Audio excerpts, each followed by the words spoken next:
Assalamualaikum warahmatullahi wabarakatuh. Perkenalkan, kami dari kelompok 6 akan mempresentasikan hasil diskusi kami mengenai konsep-konsep, generalisasi, dan teori dalam antropologi. Sebelumnya, perkenalkan nama saya Nadia Putri Brata. Saya di sini akan mempresentasikan bersama dengan dua teman saya, yaitu Cahya Lestari dan Mela Aprila. Saya akan menjelaskan tentang konsep-konsep antropologi. Konsep-konsep antropologi. Saya akan menjelaskan 10 konsep antropologi. Yang pertama kebudayaan, yang kedua adat kelompok etnik, yang ketiga etnosentrisme, yang keempat relativitas budaya, yang kelima ras dan etnik, yang keenam enkulturasi, yang ketujuh akulturasi, yang kedelapan kerukunan nasional, yang kesembilan sikap mental, dan yang ke-10 revolusi mental. Yang pertama adalah kebudayaan. Kebudayaan berasal dari bahasa Latin, yaitu cultura, yang berasal dari kata dasar colere, yang berarti tumbuh dan berkembang. Namun, secara umum, pengertian kebudayaan mengacu pada kumpulan pengetahuan yang secara sosial diwariskan dari generasi ke generasi berikutnya. Makna tersebut kontras dengan pengertian kebudayaan yang sehari-hari yang hanya menunjukkan kepada bagian-bagian tertentu warisan sosial, yakni tradisi sopan santun dan kesenian. Yang kedua ada adat kelompok etnik. Adat kelompok etnik merupakan kondisi mengenai adat atau tradisi yang dimiliki serta dikembangkan bahkan dilestarikan oleh berbagai etnik tertentu yang tinggal di dunia. Misalnya, masyarakat Jawa ketika akan melaksanakan pernikahan harus memenuhi syarat yang diinginkan para sesepuh atau masyarakat Jawa dahulu. Yang ketiga ada etnosentrisme. Etnosentrisme merupakan sikap dari suatu kelompok masyarakat yang cenderung menganggap budayanya sendiri lebih unggul dibandingkan kebudayaan lainnya. Etnosentrisme dapat disertai dengan sikap memandang rendah masyarakat atau kebudayaan lain. Yang keempat ada relativitas budaya. Relativitas budaya digunakan untuk menyebutkan suatu kondisi di mana tingkah laku dikatakan normal dalam suatu budaya, namun dikatakan tidak normal pada budaya lain. Hal ini terjadi disebabkan setiap budaya memiliki ciri unik yang tidak muncul pada kebudayaan lain. Yang kelima ada ras dan etnik. Ras dan etnik merupakan dua konsep yang berbeda. Ras digunakan untuk sekelompok manusia yang memiliki kesamaan tertentu terutama dalam unsur biologis. Kelompok ras merupakan sebuah populasi dengan kesamaan unsur fisik yang khas dan dipengaruhi oleh faktor genetik.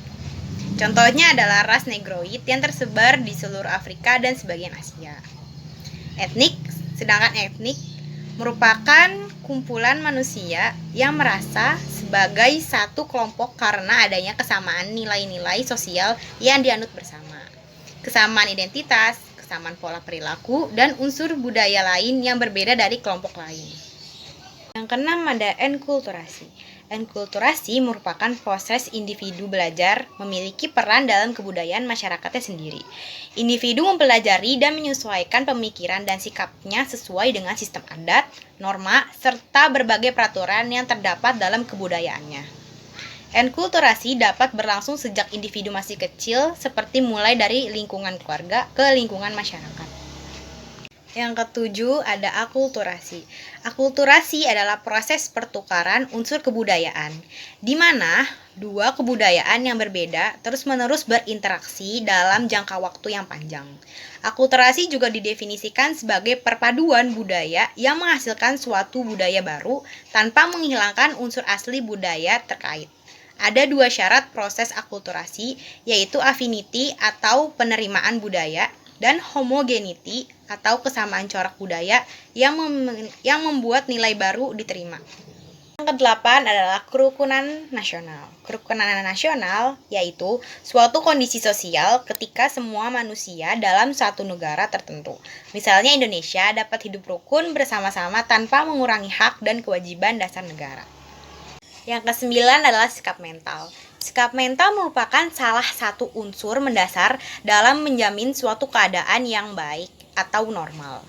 Unsur ini menjadi penentu bagi individu dalam perilakunya. Apakah perilakunya sesuai atau tidak di dalam masyarakat. Sehingga melalui perilaku tersebut mereka dapat menanamkan nilai-nilai yang baik seperti kejujuran, kedisiplinan, kepedulian, di mana semua itu sangat diperlukan dalam kehidupan bermasyarakat. Yang ke-10 ada revolusi mental. Revolusi merupakan perubahan dasar di mana terjadi dalam waktu-waktu tertentu yang sangat singkat. Sedangkan mental adalah kemampuan individu dalam merespon kondisi tertentu. Jadi, revolusi mental merupakan sebuah perubahan kondisi maupun situasi yang terjadi dalam waktu singkat terkait dengan pola pikir individu dalam bertindak atau merespon.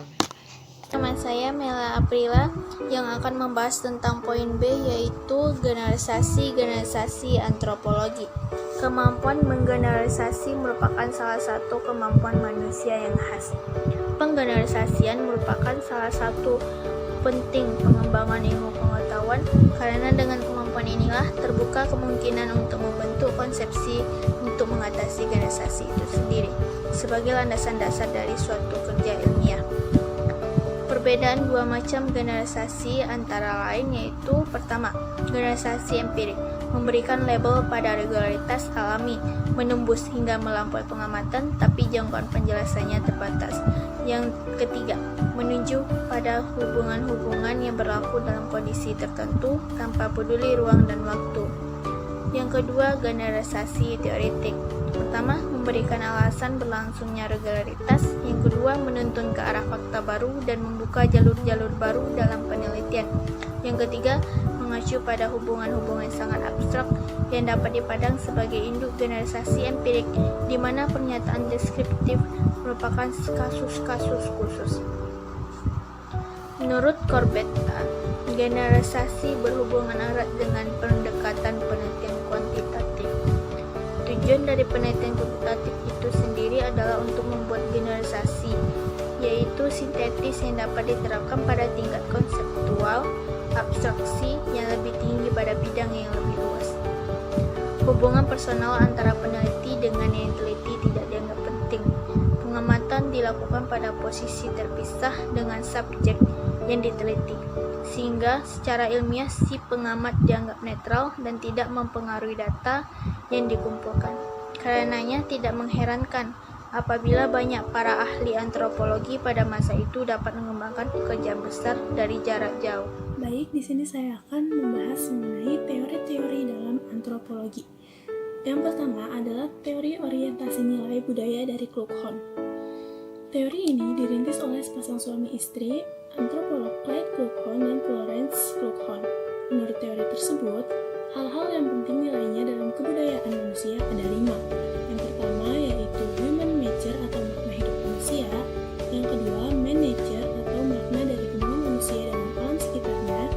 Yang ketiga, time persepsi atau manusia mengenai waktu.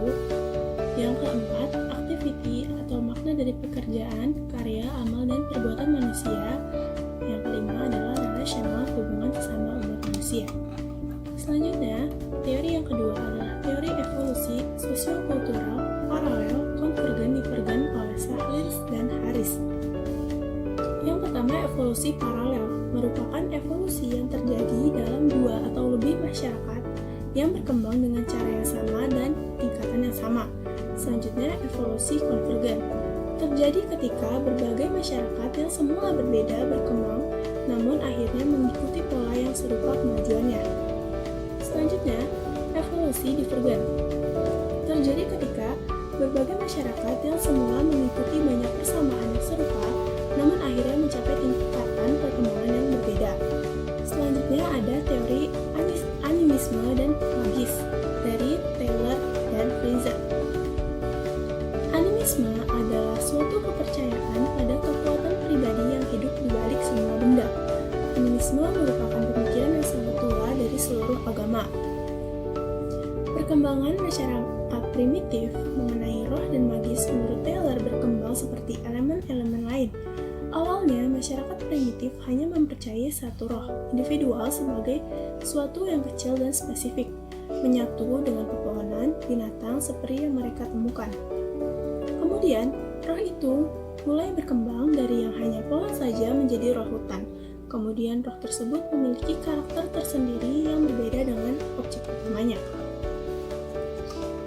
Sampai pada bentuk terakhirnya dari kepercayaan dengan banyak Tuhan dan dewa, akhirnya percaya hanya kepada satu Tuhan atau disebut dengan monoteisme. Dan bentuk terakhir dari animisme ini bisa diwakili oleh agama Yahudi dan Kristen. Selanjutnya, yang keempat adalah teori evolusi keluarga oleh J.J. Beckhoven. Inti teori ini bahwa seluruh keluarga di dunia mengalami perkembangan melalui 4 tahap, yaitu pertama adalah tahap promiskuitas atau manusia hidup seperti binatang, berkelompok, dan pada waktu itu belum ada keluarga inti. Yang kedua adalah sistem matriarki atau di mana garis keturunan ibu sebagai satu-satunya yang diperhitungkan.